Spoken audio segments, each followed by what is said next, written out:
68 मतदान केंद्रों पे आवश्यक तैयारी कर ली गई। आज पोलिंग पार्टी को डिस्पैच कर दिया गया है, उनको नियुक्ति पत्र दिया गया, सामग्री दी गई और वाहन का लॉगो को ईंधन कूपन दे दिया गया है। और कल पीठासीन पदाधिकारी पुलिस बल के साथ ईवीएम लेके मतदान केंद्र पे चले जाएंगे। ईवीएम लेके सीधे मतदान केंद्र पे जाएंगे और परसों मतदान करा के पोल्ड ईवीएम PSS कॉलेज में जो अवस्थित स्ट्रॉन्ग रूम है वहीं जमा होगा। टोटल आज की गतिविधि पूरी हो गई है और इस प्रेस नोट के बाद अभी तक टोटल 9 FIR MCC के फाइल दायर किए गए हैं, जिसकी विवरणी आप लोग को दिया गया है। और पोस्टल बैलेट के माध्यम से जो मतदान कर्मियों को जो सुविधा दी गई थी उसके तहत 5,192 पोस्टल बैलेट गिरे हैं, 5,192।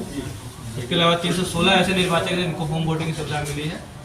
और हम लोग को पूरा विश्वास है कि शांतिपूर्ण तरीके से चुनाव होगा। पर्याप्त संख्या में फोर्सेज हैं यहाँ पे और सारे मतदान कर्मी को अच्छे से ट्रेनिंग दिया गया है सभी एस्पेक्ट्स का। और मतदान के दिन क्या करना है, 215 सेक्टर मजिस्ट्रेट्स, 104 जोनल मजिस्ट्रेट और 18 सुपर जोनल मजिस्ट्रेट्स लगे हैं विधि व्यवस्था संधारण के लिए। और हमारे जो 10 डिपार्टमेंट जिसके तहत स्वीप एक्टिविटी हम लोग कर रहे हैं वो भी मतदान के दिन एक्टिव रहेंगे, अपने क्षेत्र में जाके मतदाताओं को जागरूक करके मतदान करने के लिए प्रेरित करेंगे।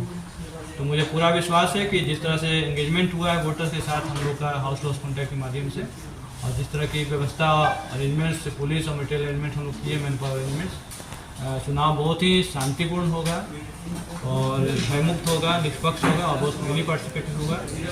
इतना तैयारी के बाद अगर कोई असामाजिक तत्व बदमाशी करने का प्रयास करेंगे तो उस पर हम लोग बहुत ही कठोर कार्रवाई करेंगे।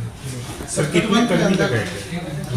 टोटल 8,000 कर्मियों को लगाया गया है पूरे मतदान प्रक्रिया को संपन्न करने के लिए। उसमें मतदान कर्मी सेक्टर जोनल मजिस्ट्रेट में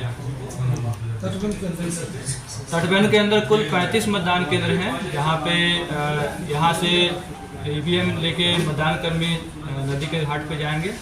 वहाँ पे नाव की व्यवस्था रहेगी, NDRF और SDRF की बोट भी वहाँ पे रहेगी। हम लोग स्वच्छात्मक उपाय को लगाते हुए ईवीएम को नदी पार कराएंगे और वहाँ से मतदान के लिए वोटिंग होगा।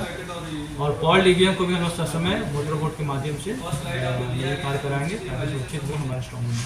सर आज से चुनाव प्रचार समाप्त हो रहा है, क्या स्ट्रैटेजी? देखिए, आज से जो आयोग का गाइडलाइन है कि 48 hours before end of poll silence period हो जाता है, तो उसको शाम के 6 बजे से प्रचार बंद हो जाएगा। इसके बाद अगर किसी तरह के प्रचार प्रसार कोई किसी पार्टी के द्वारा या किसी भी कार्यकर्ता द्वारा किया जाएगा तो वो एक MCC का वायलेशन होगा। इसको हम बहुत ही कठोरता से डील करेंगे और सभी पॉलिटिकल पार्टी सभी कैंडिडेट्स को इसके बारे में बता दिया गया है। तो आई फुली कन्वर्ट के वो भी उसका पालन किया जा रहा है, करेंगे। वाहन चेकिंग की जा रही है और बॉर्डर सीलिंग की कार्रवाई की गई है। यहाँ पर भारत नेपाल का सीमा है, वहाँ पर हम लोगों ने 12 एडिशनल चेक पोस्ट बनाए जो कि सेकेंड लाइन ऑफ डिफेंस है, वहाँ पर सघन जांच की जा रही है।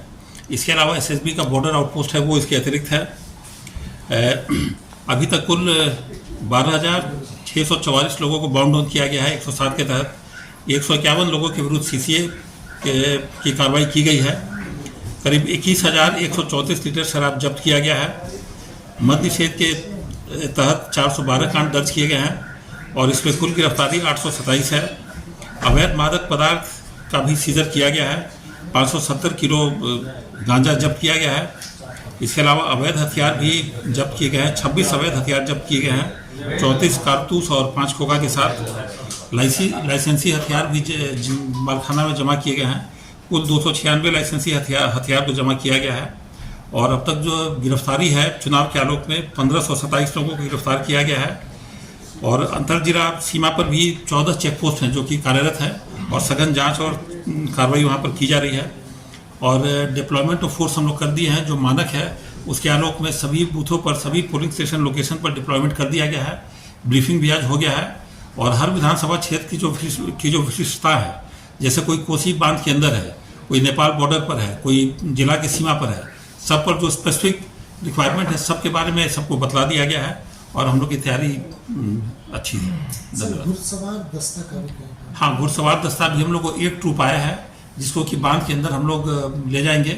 वहाँ पर कुछ पोलिंग स्टेशन लोकेशन है जिसको चिन्हित किया गया है बांध के भीतर में, वहाँ पर उसका इस्तेमाल किया जाएगा। केंद्रीय बल कितनी? वो जो मानक है उसके अनुसार हम लोग उसका डिप्लॉयमेंट कर दिया है।